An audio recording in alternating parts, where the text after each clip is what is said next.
मैं शशि शेखर सिंह के पास आऊंगी। प्रोफेसर सिंह, आपको आज 75 मिनट के भाषण में क्या चीज सबसे ज्यादा स्टैंड आउट करी?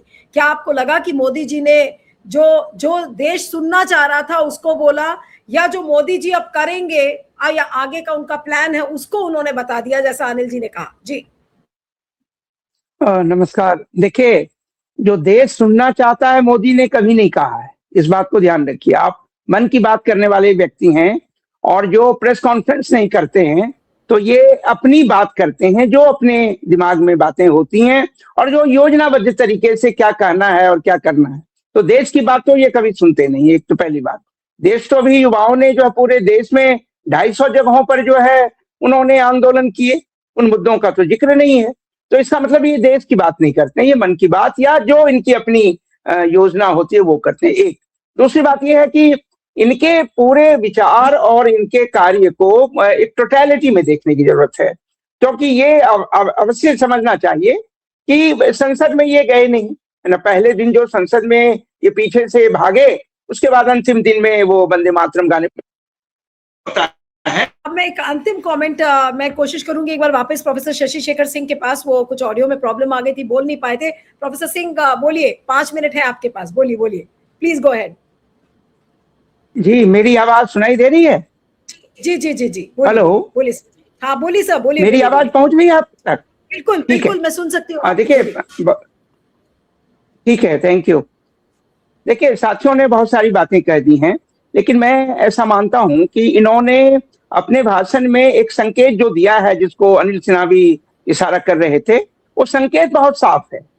और ये संकेत साफ है कि ये बुद्धि विरोधी हैं। मूलतः ये प्रगतिशील विचार विरोधी हैं, और ये जो दिमागी नक्सल वाली जो बातें ये कर रहे हैं वो अर्बन नक्सल से ही डेराइव करके इन्होंने आगे उसको बढ़ा दिया कि आज भी ये मानते हैं। और जो युवाओं ने अभी जेनजी ने जो जिस प्रकार से आंदोलन किया, तो कहीं ना कहीं इन्हें लगा कि ये आंदोलन जो है उसी बौद्धिक जो है प्रगतिशील सोच से प्रभावित सोच है, और इसीलिए इस प्रकार का इशारा किया कि हम ऐसी कोशिश करेंगे कि उन्हें जो है कैसे आइसोलेट करें, कैसे उनको आइडेंटिफाई करें, सारी बात। इसका मतलब they will use the suppressive measure, ये करने वाले हैं। तो जो पैलेट गन्स और तमाम जो चीजें वहां चली हैं, ये है कि ये उसमें और विस्तार करेंगे, क्योंकि इन्हें इस बात का संकेत मिल चुका है कि देश की जनता इनसे अब जो है पूरी तरह से निराश होकर के ऊब चुकी है। अब वो कोई भी देश का व्यक्ति, और खास करके युवा तो बिल्कुल नहीं, वो इनको बिल्कुल नहीं चाहता है। तो मुझे लगता है इस बात का एक संकेत है, और उसको दबाने की ये पूरी कोशिश करेंगे। दूसरी बात, संसद के प्रति बार बार उन्होंने जो अपमान शो किया है, यानी कि लोकतांत्रिक व्यवस्था में वो विश्वास नहीं करते हैं। इसका मतलब है कि लोकतंत्र के तरीके से चुनाव को मैनिपुलेट करके सत्ता में तो आएंगे, लेकिन वो लोकतांत्रिक संस्थाओं का सम्मान नहीं करेंगे, लोगों से मताधिकार छीनेंगे, लोगों को डराएंगे, उनकी अभिव्यक्ति पर हमला करेंगे। ये सारे संकेत उसमें नहीं थे। और जो कॉर्पोरेट वाली बात है वो तो है ही, कॉर्पोरेट के तो ये गुलाम है।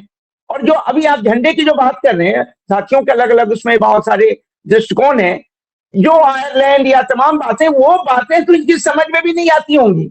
ये मूलतः इनकी सोच। अभी मैंने कुछ दिनों पहले देखा था, तिरंगा यात्रा फिर से ये नाटक कर रहे थे, तो अमित शाह के हाथ में एक जो भगवा ध्वज एक नेता ने उनके हाथ में दे दिया, और सारे भगवाधारी वो जो उनको लगाते हैं गले में, वो गमछा लगाए हुए थे, तो उनको लगाई। तो पब्लिक डोमेन में जो है ये भगवा ध्वज हमें दे दिए। भगवा ध्वज उन्हीं का है, उनको प्यारा है। तिरंगा उनको कतई कभी प्यारा नहीं था।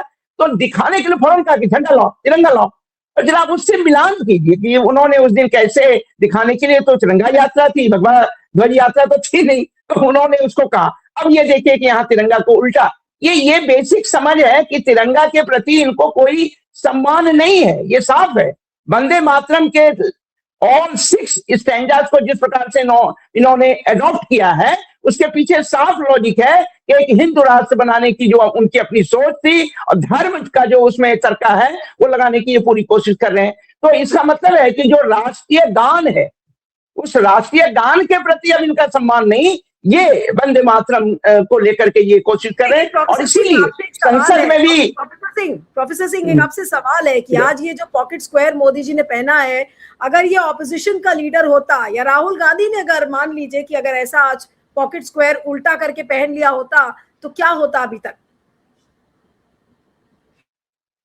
नहीं नहीं, एक बात समझिए कि कोई भी नेता जो सेंसिबल है वो ऐसी गलती नहीं करता। राहुल गांधी कतई ऐसी गलती नहीं करते। इनको सेंस ही नहीं है। He is a senseless person, he is a leader without vision. उनको पता ही नहीं है कि तिरंगा भाई या तो एक कलर का कुछ भी लगा लेते, तीनों कलर मौजूद है। इसका मतलब है कि जिन्होंने इन्हें ये सजेशन दिया या इन्होंने अपनी इच्छा से किया, और चूंकि झंडा के कलर्स के विषय में ऑर्डर कोई उतनी समझ है नहीं, तो समझ इसलिए नहीं है कि धीरे धीरे ये दिमागी तौर से पूरी तरह से थकते जा रहे हैं। तो इनके पहले भी विजन नहीं थे। जो बातें ये पहले भी 12 वर्षों के बातें और उसके पहले गुजरात की बातें, उसमें मिलान की थी। और जब भी इनसे सवाल अगर कुछ उठ जाए तो ये सवालों से भागते हैं। प्रोफेसर सिंह, एक सवाल है कि अगर चलिए मान लिया कि मोदी जी थक गए, लेकिन मोदी जी की क्या टीम भी थक गई है, उनके स्टाइल कंसल्टेंट्स भी थक गए हैं, उनके एडवाइजर्स थक गए हैं, क्या सब थक गए कि इतनी बड़ी गलती मोदी जी कर बैठे लाल किले से और किसी को दिखाई नहीं? मैं तो ये हैरान हूं इस चीज को देख। नहीं, आप नीलू जी एक बात समझिए, मोदी की एक विशेषता क्या है, ये किसी की ठीक से सुनते नहीं है। जो लोग ये गलतफहमी में होंगे, ये हमारी बात को मानते हैं, हमारी बात को, इन्हें लगता है कि यही सब कुछ जानते हैं। तो जब कोई व्यक्ति और जो अधिनायक होता है ना, वो किसी की सुनता नहीं है। वो समझता है कि वही he is always right. Professor Singh, आप ये कह रहे हैं कि ये भी पॉसिबिलिटी हो सकती है कि मोदी जी के एडवाइजर्स ने उनको बोला हो कि भाई ये गलत हो जाएगा, तो उन्होंने कहा होगा नहीं ये ऐसे ही अच्छा लग रहा है, मैं यही पहन के जाऊंगा। क्या ये बोला होगा मोदी जी ने? नहीं, मैंने ये नहीं कहा, बोला ही नहीं होगा। अधिनायक के सामने जो उनके एडवाइजर्स भी होते हैं वो सच को नहीं रखते हैं, क्योंकि वो जानते हैं कि सच बताएंगे तो शायद ये नाराज ना हो जाए। नाराजगी का मतलब है तो तुम मेरे खिलाफ सोचे जो मैं कर रहा हूं। इसलिए उनके आसपास भी एडवाइजर्स के बीच में भी एक डर का, इसीलिए इनके जो एडवाइजर जानते भी हैं वो इनको सच नहीं बताते होंगे डर से, क्योंकि ये सच सुनना नहीं चाहते हैं। ये इनको जो सही लगता है उसी को ये अंतिम सत्य मान के चलते हैं। ये सवाल है, ये डिक्टेटर की पहचान होती है। ठीक है, ओके, 0। प्रोफेसर सिंह, आप तो प्रोफेसर हैं खुद, सर कितने मार्क्स देंगे मोदी जी को, बताइए आज 10 में से? नहीं, मैं इसीलिए एक 2-3 लाइन में उदाहरण दे देता हूं। एक बार एक कॉपी मेरे पास ऐसी आई, 35 पेजेस थे, और मैं उसमें ढूंढता रहा कि 35 पेज में जो सवाल पूछे गए उसका कोई उत्तर है क्या, और थक करके मैंने अंत में उसमें 0 लगा दिया कि तो बकवास है। तो बस दैट्स माय आंसर। बिल्कुल बिल्कुल, तो किसी सवाल का जवाब नहीं मिला। 75 मिनट गंवा दिए पूरे देश के आज मोदी जी ने। और मैं तो आज मार्क्स देने की स्थिति में नहीं हूं, क्योंकि आज सुबह से मेरी पूरी नींद खराब हुई। आज छुट्टी का दिन था, मैं सो सकती थी लेकिन सो नहीं पाई, क्योंकि मोदी जी का भाषण सुनना पड़ा, फिर 3-3, 4-4 प्लेटफॉर्म से बैठ के लाइव करना पड़ा। तो अब सेकेंड हाफ में मेरा प्लान यही है कि आज मैं सोऊंगी।